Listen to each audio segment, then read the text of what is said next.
Hello students, welcome to 8th standard geography class.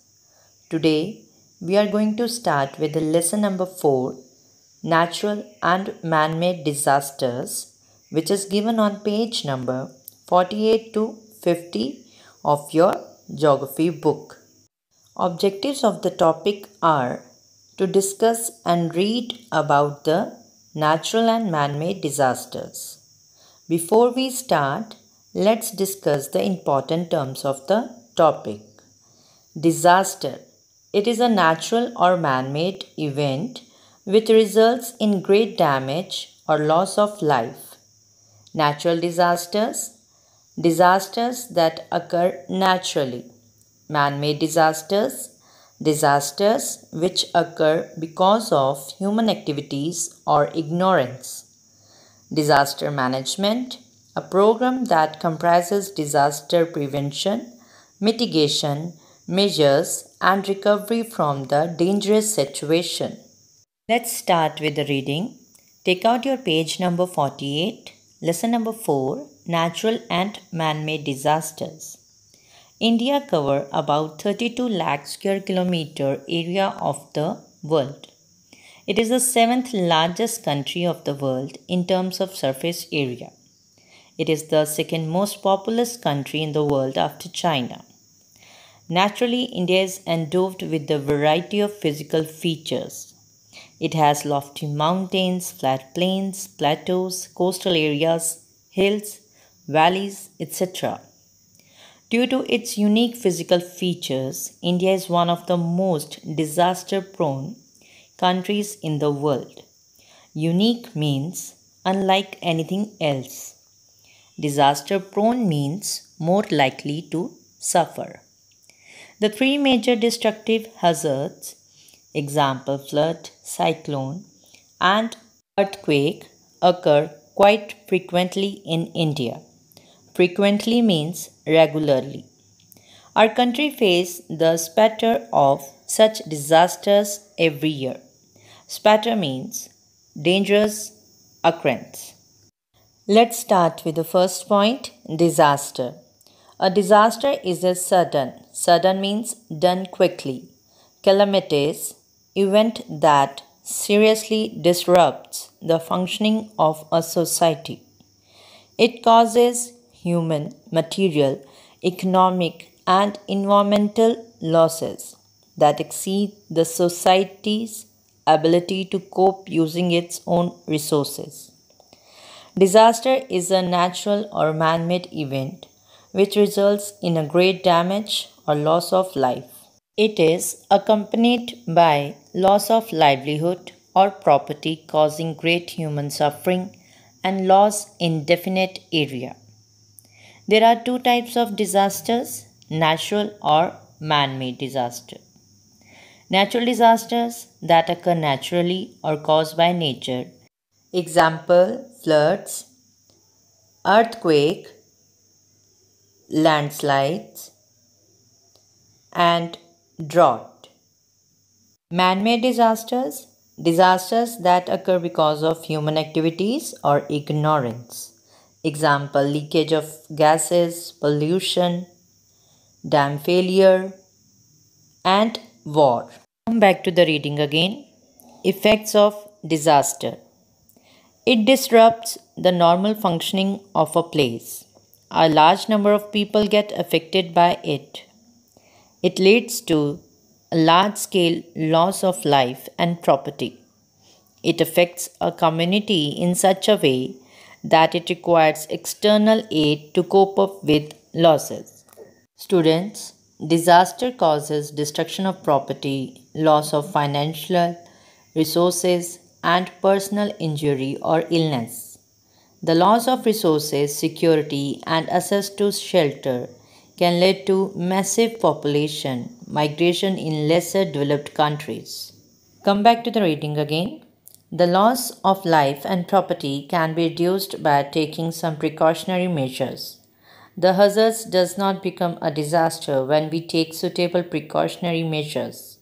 For example, the floods occur in Assam almost every year. It destroys crops, houses, animals, plants, etc. But if people are displaced timely from the flood prone areas to safe areas during rainy seasons, their lives can be saved. Hence, we certainly need disaster management in flood prone areas.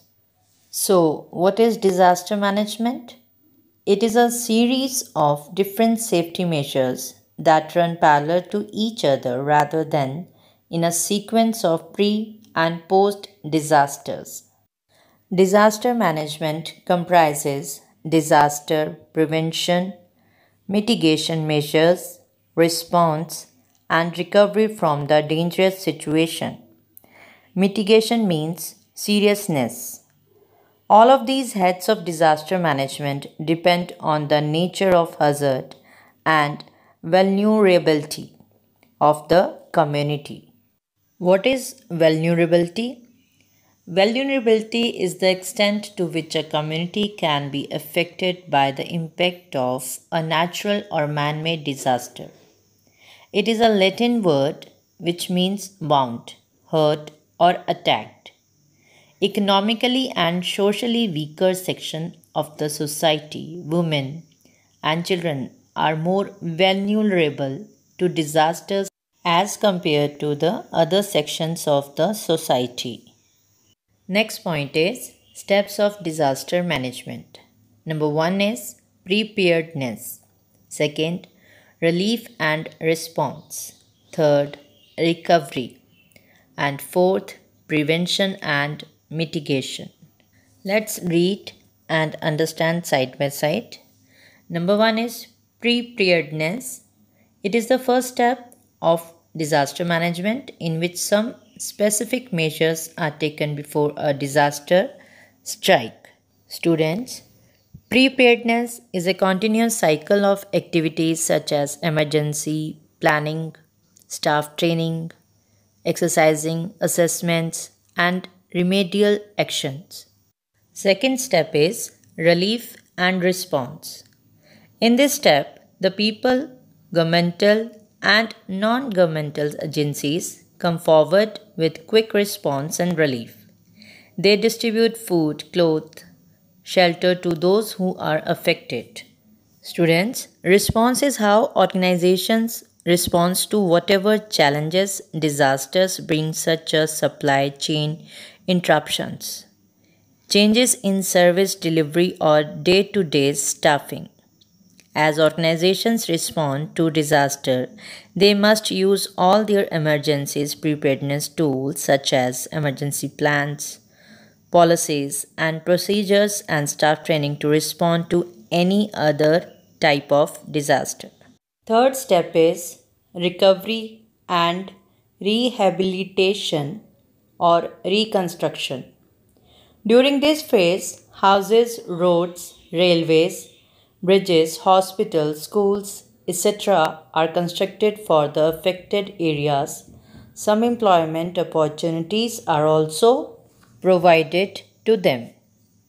Students, recovery focuses on restoring critical business functions to stabilize day to day services and increase capacity to continue to serve their community after a disaster.